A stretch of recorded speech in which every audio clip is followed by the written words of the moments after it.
Assalamualaikum warahmatullahi wabarakatuh. Waalaikumsalam warahmatullahi wabarakatuh. Alhamdulillahirabbil alamin wa bihi nasta'in wa ala umuri dunya waddin. Wassalatu wassalamu ala asyrofil anbiya'i wal mursalin sayyidina wa maulana Muhammadin wa ala alihi wa sahbihi wa barik wasallim ajma'in. Abdul, kali ini di ngaji tasawuf scientific selanjutnya kita langsung aja ini, Pak. Akan membahas mengenai ada orang itu mengaku bahwa dirinya sudah ma'rifatullah. Ma'rifatullah. Ya, saya nggak mengejek ya. Dalam arti saya itu kaget tuh. Ini ada orang seperti itu gitu. Ya. Terus setelah dia bilang saya sudah ma'rifatullah, jadi saya tidak masuk lagi dalam level syariat. Jadi saya nggak perlu sholat syariat, langsung ma'rifat gitu. Ya, sholat hatinya saja. Gimana itu, Mbak? Menurut Ya, pertama begini ya. Jadi kalau mengaku makrifat kepada orang lain sebenarnya nggak penting. Iya. Jadi misalnya saya ngaku sama Mas Jawahir sudah makrifatullah itu nggak penting. Karena sebenarnya makrifatullah itu subjektivitas. Itu bukan sesuatu yang harus orang lain akui gitu. Jadi pengakuan itu sebenarnya nggak penting. Kalau saya seorang akademisi, saya harus diakui secara formal ya. Oh, ada mana ijazahnya? Misalnya orang jadi doktor ya, mana ijazah doktoralnya.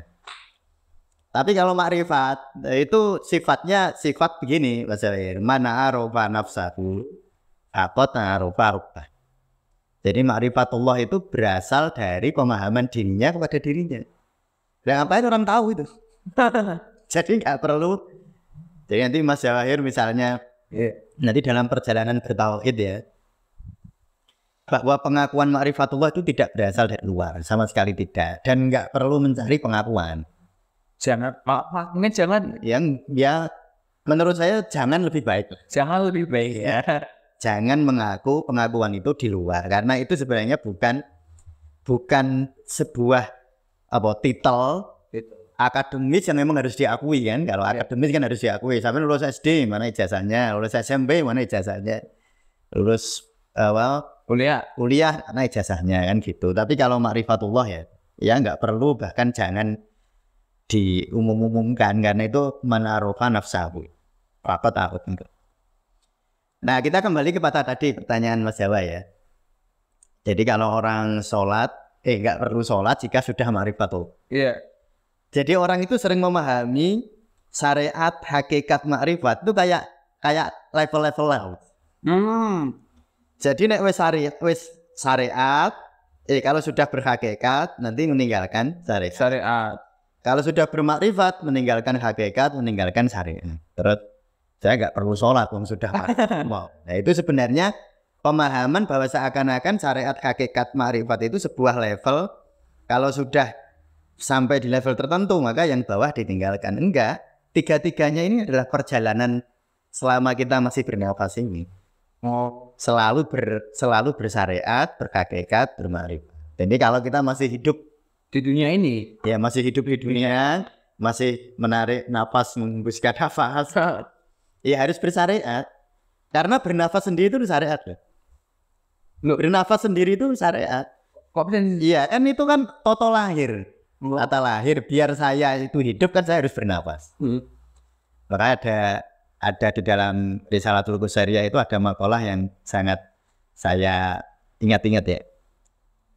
Afdholul ibadah adul anfas ma'al. Sebaik-baiknya ibadah Mas Hewan, itu menghitung nafas bersama Allah. Jadi waktu narik nafas, jadi menarik nafas dan menghembuskan nafas itu sebenarnya juga salah satu syariat.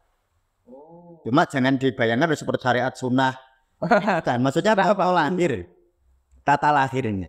Sunatullah. Ya sunatullah. Nah ngikutin sunatullah kan bernafas. Nah lalu begini, kalau orang mau beribadah itu harus totalitas. Orang ibadah itu totalitas. Orang nggak bisa ngibadah awak itu. Jadi saya cuma sholat, rukuk, sujud, cuma tubuh saya yang berposisi rukuk atau berposisi sujud, tapi tidak melibatkan hakikat di dalam kolbunya. Ya jangan, namanya nggak totalitas ibadahnya. Lalu ketika seseorang melakukan ibadah yang syariat tadi itu harus melibatkan hakikat memaknainya. Jadi waktu rukuk dirasakan, rukuk itu maknanya apa sih? Rukuk itu subhana rabbiyal azim wa bihamdi itu maknanya apa? Harus kita hayati. Nah, itu namanya hakikat, menghayati. Nah, ketika seseorang sudah bersyariat dengan sungguh-sungguh, ya bersyariat itu mengikuti aturan lahir agama. Bersyariat Mengikuti aturan lahir agama. Aturan zuhir. Kalau hakikat itu aturan batin. Aturan zuhir ini adalah sesuatu yang ditata oleh agama sebagai sebuah cara agar orang itu dipahami, oh kayak wis sholat. Kan gitu. Ya. Saya lihat Mas Jawahir udah sholat, ya tadi di masjid Mas Jawahir kan. Ya. Di masjid sudah sholat. Oh kan saya lihatnya rukuk sujudnya. Ya. Sehingga saya tahu Mas Jawahir ini orang Islam. Saya jadi tahu nih Mas Jawahir orang Islam. Oh berarti ini Mas Jawahir menggunakan syariat tata cara lahir secara Islam. Memang itu nanti yang akan menunjukkan identitas kita sebagai makhluk yang mau tidak mau memang kalau masih bernafas seperti ini tuh ya harus mau beribadah secara lahiriah. Puasa, tata lahir berpuasa itu ya tata lahirnya nggak makan, nggak bersetubuh dari subuh sampai buka puasa. Itu tata lahir. Tetapi tata batinnya juga harus ada. Nah, ketika orang sudah bersyariat sungguh-sungguh lalu berhakikat sungguh-sungguh. Berhakikat itu menyelami makna, itu namanya berhakikat. Nanti dia diharapkan Allah akan memberi cahaya makrifat. Jadi kalau makrifat ini nggak bisa diupayakan, dia itu diberi anugerah hidayah.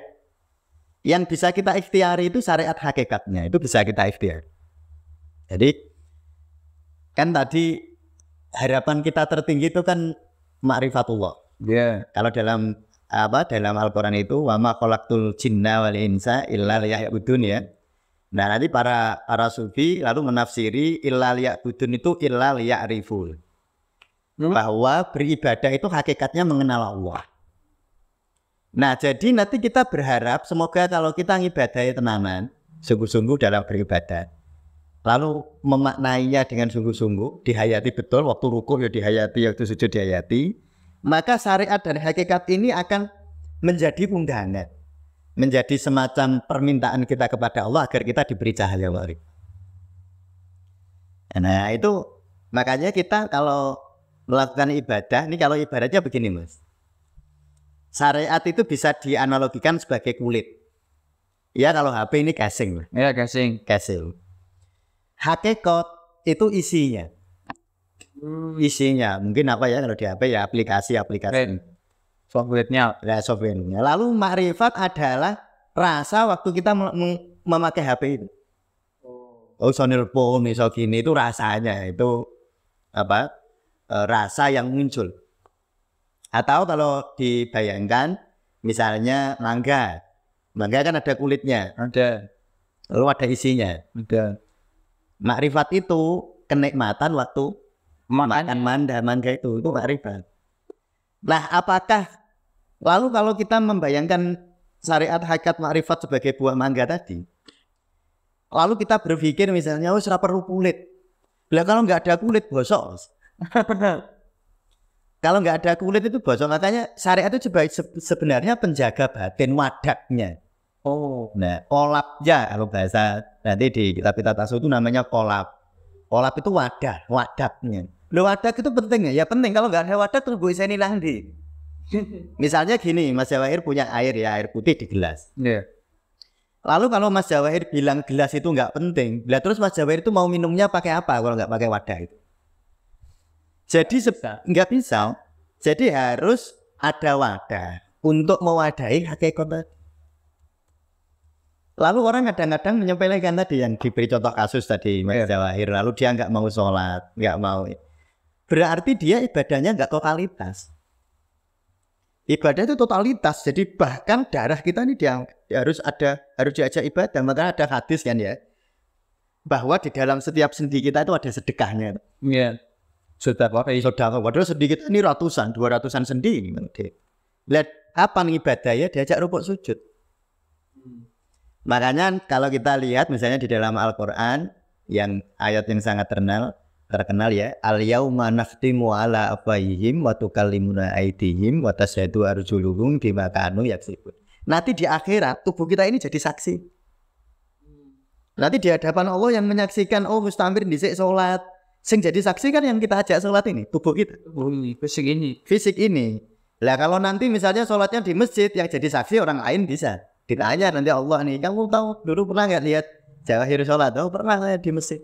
Tapi waktu Mas Jawahir sholat sendiri di rumah, yang menjadi saksi itu tubuh Mas Jawahir. Jadi ibadah itu harus totalitas. Makanya dalam udkhulu fisilmi kafah, masuklah kamu di dalam kepasrahan itu total. Nah kepasrahan itu apa yang total itu maksudnya? Tubuh kita pasrah. Dikongkon ngomong ya gelem. Namanya pasrah ya, namanya ibad, namanya abdun, namanya hamba. Hamba itu dikongkon apa-apa ya kudu gelem. Jadi kalau dia misalnya disuruh sujud sehari 34 kali ya, kan 17 rakaat. Setiap rakaat ada 2 kali sujud, dia manut. Wong namanya beribadah. Jadi ibadah itu melampaui logika. Kepasrahan total, enggak pakai logika. Bukan nggak pakai logika, tapi melampaui logika. Ya, misalnya Mas Jawahir jatuh cinta. Jatuh cinta itu kalau orang sedang jatuh cinta melampaui logika. Misalnya dulu asalnya dia makan kalau sehari nggak 3 kali, wah lapar dia.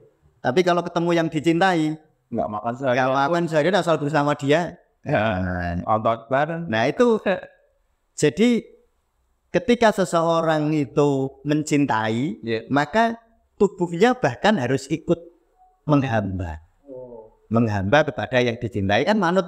Dia yang ngajak, ayo Mas Jawahir antar aku nang Gunung Semeru.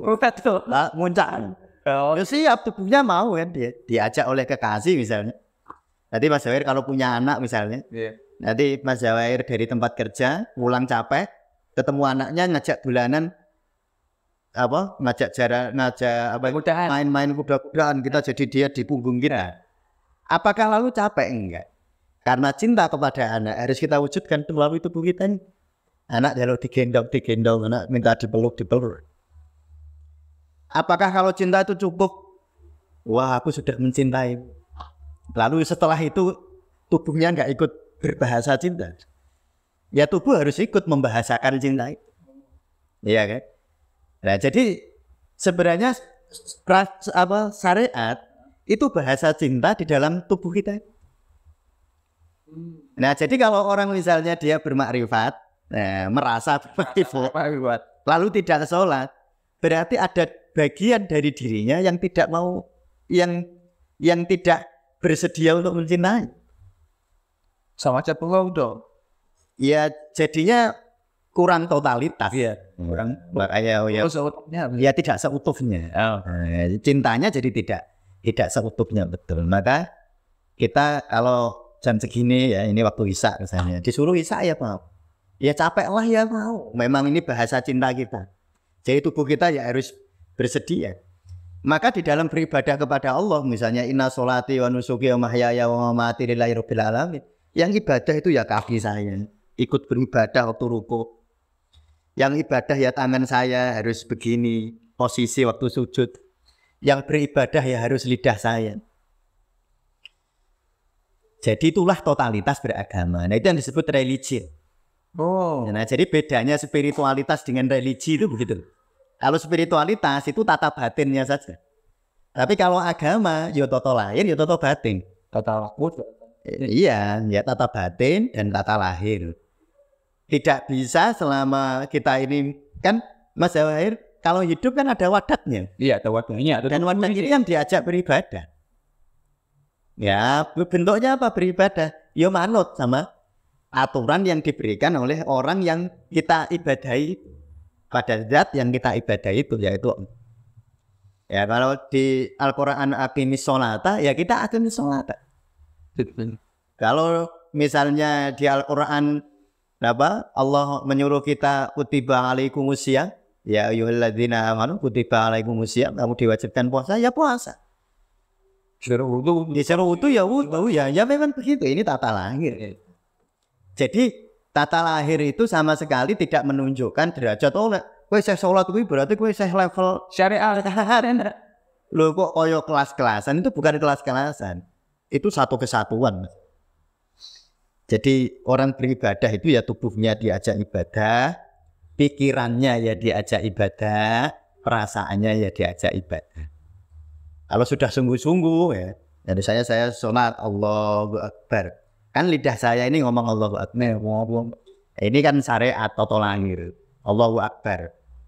Lalu pikiran saya memaknainya. Allah Maha Besar. Iya.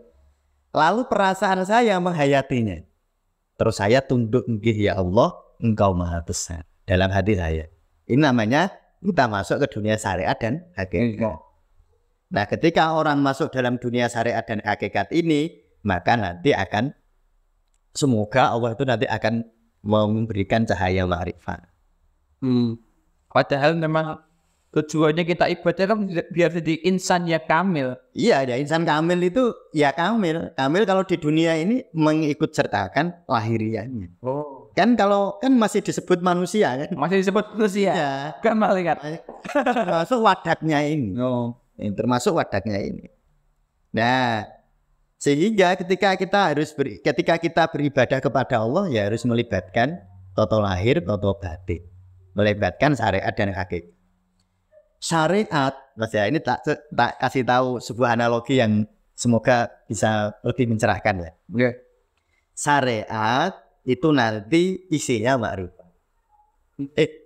Syariat isinya syariat itu hakikat. Ya, ya. Nanti hakikat akan menimbulkan syariat. Nah, ini analoginya begini Mas Zawir. Mas Zawir punya pelong mangga. Iya. Mangga itu ada syariatnya.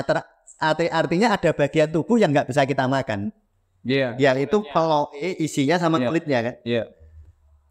Jadi ini syariatnya itu ya pelong sama kulit Dan kulitnya. Makanya ada orang pengennya yang nggak berbiji ya. Mangga nggak berbiji. Ya, Banyak. ya atau ini semangka tak berbiji. Nah padahal biji itu penting.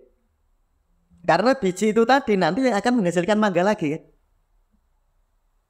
Jadi sebenarnya syariat itu adalah akar dari hakikat, hakikat adalah akar dari syariat. Jadi itu kayak siklus gitu loh.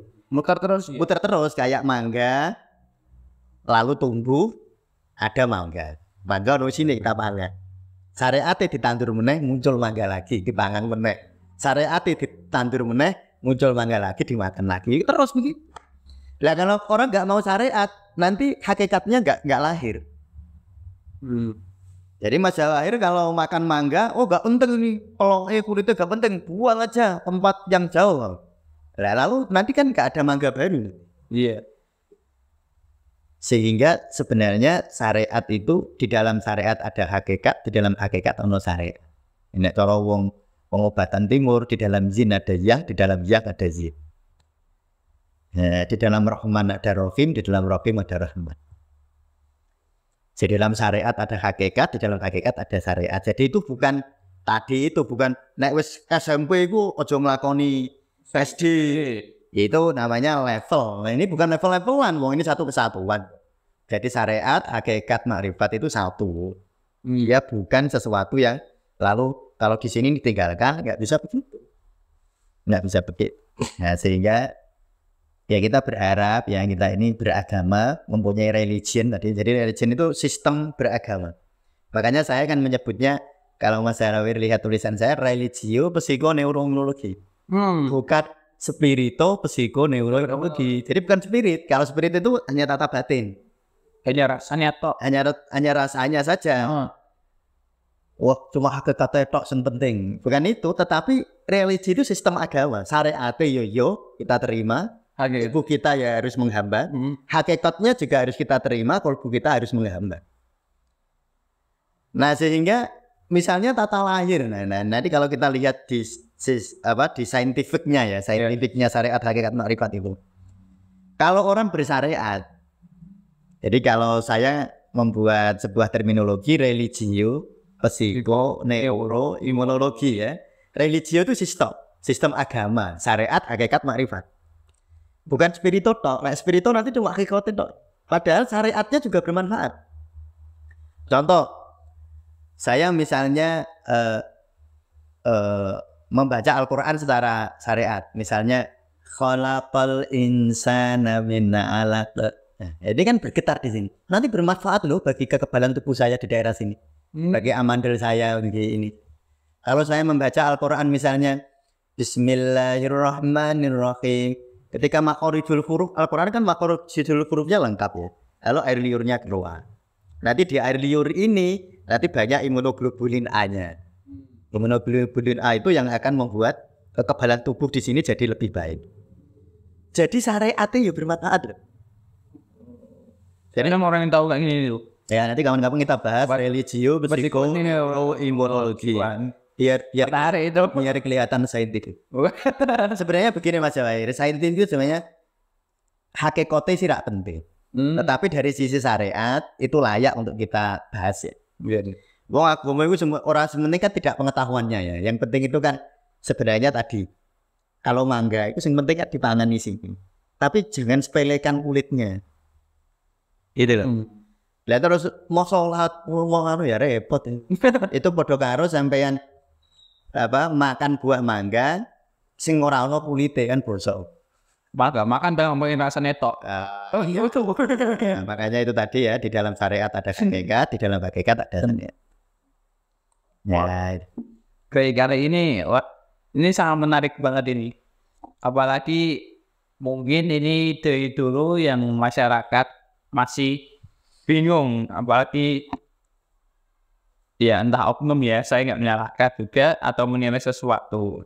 Itu tergantung mereka masing-masing. Yang jelas kami di sini berusaha untuk menjelaskan secara saintifik dan agar lebih mudah dipahami. Yeah. Jika ingin ada pertanyaan atau komentar, silakan tulis saja di bawah komentar.